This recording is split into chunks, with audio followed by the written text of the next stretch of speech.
प्रभु की माया। एक बार देवर्षि नारद भगवान कृष्ण के पास द्वारिका पहुँचे।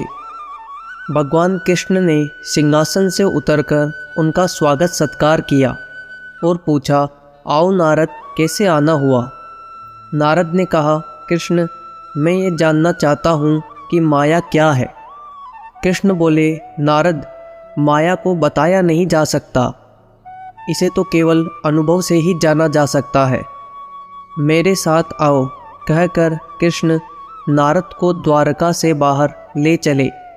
शीघ्र ही वे एक मरुस्थल में जा पहुँचे।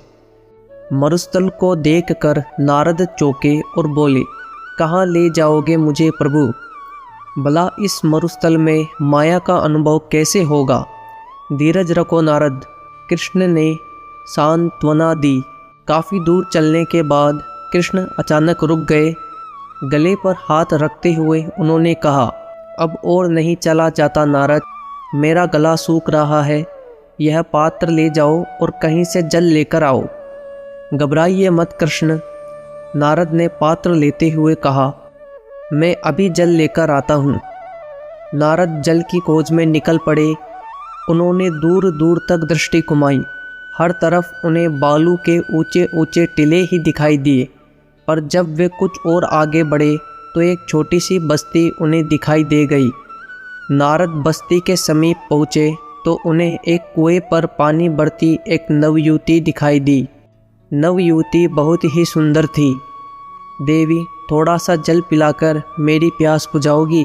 मैं बहुत प्यासा हूँ, नारद ने कहा। हाँ हाँ, क्यों नहीं, लीजिए, जल पीजिए। युवती के मुंह से वीणा के तारों जैसे झंकार से शब्द निकले। उसने जलपात्र से नारद को जल पिलाया। इस बीच नारद मुग्ध रूप से उनका रूप निहारते रहे। यह तो कोई देवी ही है, वह ये भी सोचते रहे। नारद उस सुंदरी के पीछे पीछे उसके घर पहुँचे। वहाँ एक अधेड़ आयु का पुरुष बैठा था। क्या आप इस घर के स्वामी हैं? नारद ने कहा। इस घर का ही नहीं, मैं सारे गांव का स्वामी हूँ। तुम्हें क्या काम है महाराज? उस व्यक्ति ने उत्तर दिया। नारद ने कहा, मैं तुम्हारी पुत्री के साथ विवाह करना चाहता हूँ। हाँ हाँ, क्यों नहीं, अधेड़ आयु के गृह स्वामी ने कहा। तुम नवयुवक हो, स्वस्थ हो, बलवान हो, परंतु मेरी एक शर्त है। कैसी शर्त? नारद ने आशंकित स्वर में पूछा। तुम्हें मेरी पुत्री से विवाह करके इसी गांव में, इसी घर में रहना पड़ेगा। बस इतनी सी बात है, नारद बोले। मुझे तुम्हारी शर्त स्वीकार है। और सोचने लगे कि इस सुंदरी को पाने के लिए तो मैं कुछ भी कर सकता हूँ। दोनों का विवाह हो गया। नारद उसी घर में रहने लगे। विवाह के कुछ दिन बाद मुखिया की मृत्यु हो गई। उनका सारा काम नारद को संभालना पड़ा। नारद खेती बाड़ी संभालने लगे। नारद के 4 संतानें हुई। इससे अपनी संतानों को पालने पोसने का दायित्व भी उन पर आ पड़ा। समय अपनी रफ्तार से बीत रहा था कि एक दिन आंधी तूफान और वर्षा तथा बाढ़ के रूप में उन पर विपत्ति टूट पड़ी। पत्नी और बच्चों को नौका में बिठाकर नारद हरहराते पानी में जान बचाने का प्रयास करने लगे।